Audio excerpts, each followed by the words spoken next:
అప్పుడు summer holidays. ఇంట్లో కూర్చున్న మా పాప, అమ్మా బోర్ కొడుతుంది, ఏం చేయాలి అని అడిగింది. యూట్యూబ్ చూడమ్మా అని చెప్పాను.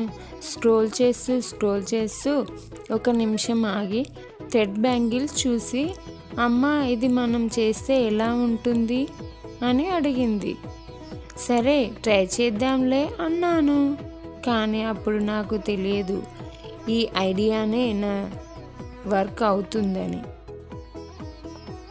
చేసిన బ్యాంగిల్స్ చెల్లికి చూపించగానే సలహా ఇచ్చింది. ట్రెండింగ్లో ఉన్నాయి కదా అక్క, నువ్వు ఎందుకు మొదలు పెట్టకూడదు అని అంది. ఆ ఒక్క మాట నన్ను ఆలోచించేలా చేసింది. అవును కదా అని అనుకున్నాను. అలా పుట్టింది అక్షి క్రియేషన్స్.